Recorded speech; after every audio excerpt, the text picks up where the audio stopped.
brand new 2018 Ford Edge. This is actually a new car. It was a late year car that's a business had purchased and never drove. So when I bought this car, it had roughly around 25 miles on it. And this is a Ford Edge SE edition.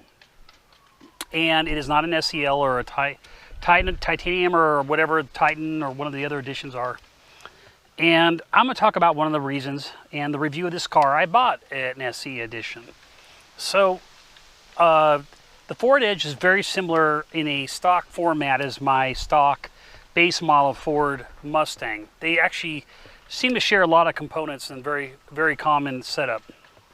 In the 2018 model, there was some changes between 19.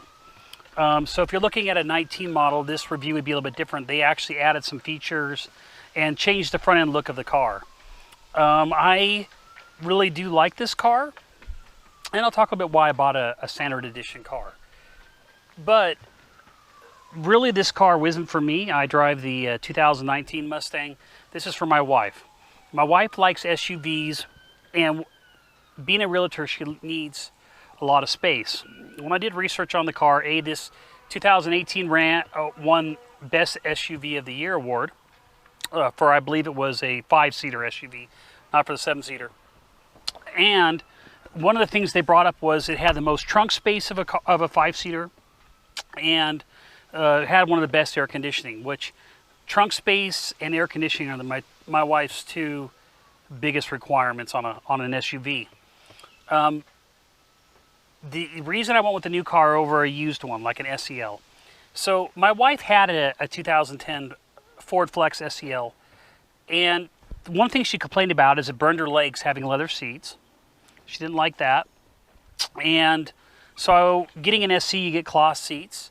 The other thing is I find that the leather doesn't hold up as well. Having lots of old cars with leather, I find that they're expensive to repair, and they just don't hold up as well as cloth. Now, if you decide to ever repair cloth, it's also substantially cheaper, easier to get the fabric than a leather. Getting leather, it's very expensive with leather kits and stuff like that.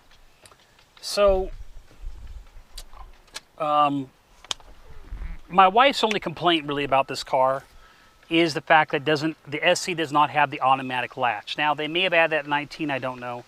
But she liked having the latch come up and down. She's even asked me to go and get quotes to see what would it cost to add it to the car. So I don't know if that feature exists. I'll have to look into it. But otherwise, the biggest changes between an SEL, other than the seats and some like rear controls for AC, this car does have rear AC, but doesn't have rear controls. Is the sync system is Sync 3, I believe, system in the SEL and higher models versus this is just a regular sync. And, you know, lots of little touch-ups exist on these other cars. Like, you know, all-wheel drive. This is only front-wheel drive. This car has the 2-liter Turbo Boost engine, or EcoBoost engine in it. It gets about 248 horsepower, I believe. One of the reasons I wanted to go with the standard engine over the V6A is the other engines didn't get the good gas mileage this car did, and I wasn't impressed after learning about issues with the 3.5 liter from the Ford Flex that we owned. So again, I'll go ahead and walk around it, show the review of the car, some of the things I don't like about it, some things I do like about it. So the back seat in the Ford Edge is very roomy. Even with the seats all the way back, you have more than enough legroom to be comfortable. Also on the standard edition is you do have two vents in the back seat for air conditioning, which being in Texas, that's critical. It also comes with a 12-volt plug-in that you can use for your, obviously it's the standard like lighter 12-volt, but you can put an adapter obviously for your USB, etc. Now, in this particular model, you don't have the rear controls. So if you had an SEL ones, you have rear controls. In this car, there is only one control zone for everybody in the car. There's not a separate passenger and driver control. So unfortunately, with the SE model, You know, if the front person gets cold and decides to turn off the AC, they could roast the people in the back seat. Overall, though, the air conditioning in the front and the back is great on this car. Sitting in the back, you never get hot. The air conditioning is great. But that is something to keep in mind if you find that people are picky in your car and they want to have a different setting in the rear. With an SE, you don't get it, versus the SEL and higher, you would get that. But again, I find that the air conditioning does fine. I've never had people complain about it and say that it's too hot.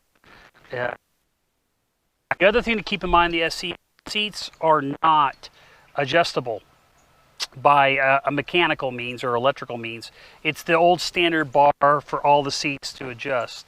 So my wife's SEL on the 2010 Flex, you know, had the memory control where you could press a button and it would adjust to you. This doesn't happen. So you have to, if someone else gets in the car, you have to, you know, push up the bar, push forward with the seats. I don't consider that a big deal. I've always owned cars with electric, and after owning my 2019 Mustang, and after my wife drove it for quite a while, really wasn't a big deal. You get used to it. It's just not that big of a deal. But again, keep in mind that that will annoy some people. There is certain option packs for the SE you can get if you look into it, but I never saw one. Most of the option packs have to do with some of the safety features like lane assist and stuff like that, not really about electric seats and stuff like that. This car does not have a trunk latch. If you look at the key remote, the only thing you have is the horn lock and unlock. So on this SE model, there is no way to unlatch the trunk, even like my Mustang, which even pops it open. So the only way to open this is through a button on the back here. I even looked around this car, and I don't even see where there's a trunk latch in anywhere but on this. So I even looked on the dash, and I don't see a trunk latch. Maybe I'll find one later, but at this point I don't see one. 2018 Ford Edge was voted one of the roomiest storage compartments in a SUV 5-seater. So this is very roomy. My wife is a realtor, so it gives her more than enough space to store signs. And when we had the Flex, the space wasn't that big in the back.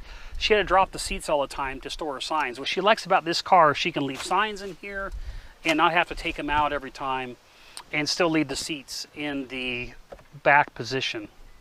So again, very roomy space. And I am purchasing a cover back here to help protect the carpeting back here so it doesn't wear. The other thing that's sort of cool about the Edge as well is the storage space in the back. You also have hidden storage space that you could put stuff maybe that you don't get in and out a lot. They marked it left and right. I don't know why, but I guess that's just to remind you.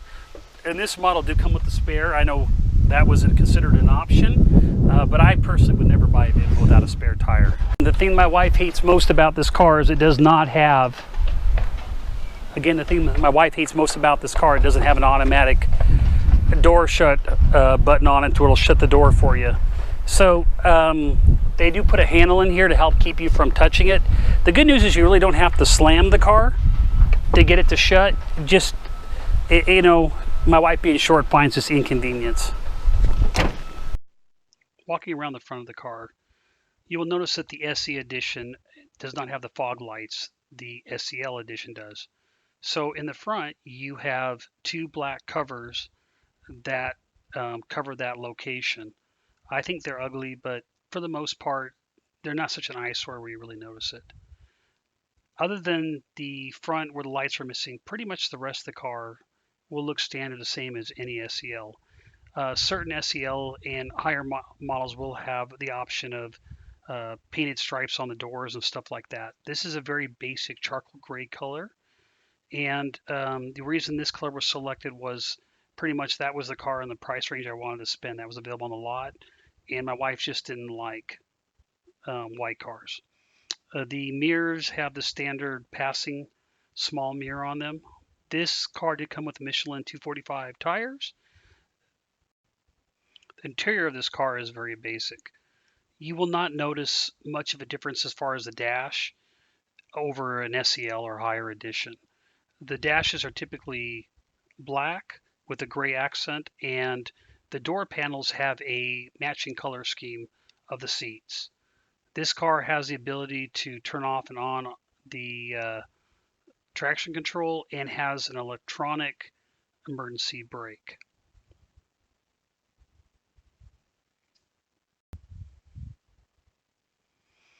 All the controls are located on the steering wheel, as pretty much any other Ford model is. I found the controls to be very similar to my 2019 Mustang.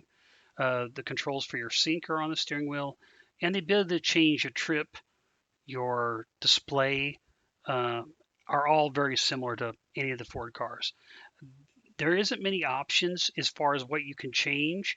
The only thing I found that you could change really on the car is your display, your trip display, your mileage display, and you can turn off the engine um, when you're at a stoplight so it doesn't shut off, or you can turn off that feature that keeps your car from turning off at a stoplight.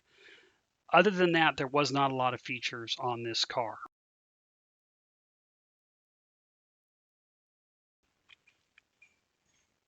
And as you can see, it's a very basic setup on the dashboard, and the gauges are the simple odometer and speedometer gauges. And as you can see, there's plenty of room in the passenger seat and lots of storage in this car. The unbelievable amount of storage. There's a storage on the dash there that you can store your sunglasses and other things. There's also a storage, which is hard to see, between the passenger and driver. I'm not sure what you could put there, but there is that storage space there. There's also a deep place to store stuff at the front there, and that also has your USB jack in there. On the armrest, there's a two-stage storage container. One is just for shallow items and one is for deeper items. This is also the location that you'll put your key if you program a new key, or if your battery in your key dies, it's in the middle there. The glove box is very large in this car as well, and there is no secret compartment like a lot of the Fords have for storing stuff in the glove box. As you can see, there's plenty of places to plug in your USB adapters for charging. This car has your basic controls: power locks, power windows, mirror adjustments, and again, the controls are very similar to any other Ford as far as lights, changing your light brightness, etc. This car does have shift paddles. I don't know what year they put those on, so it does have select shift for the 8-speed automatic. Again, the car is very roomy for a 5-seater. One of the biggest 5-seater SUVs I looked at. And more storage. There's storage in both sides of the doors as well. So if you're one of these people that like lots of little knickknacks or a lot of space for your knickknacks, this is definitely the car for you. And my wife absolutely loves that. Storage to her is key. And here, looking at the steering wheel, very, very typical Ford steering wheel in all the trucks and cars and SUVs. This car has the, I'm not a big fan of that. I think it's a little cheap, but it's just a push latch, and it is a capless system. And the doors open by the simple put your hand through the handles to unlock and use your thumb on the lock piece to lock the door. Thanks for watching. Hope you enjoyed the review.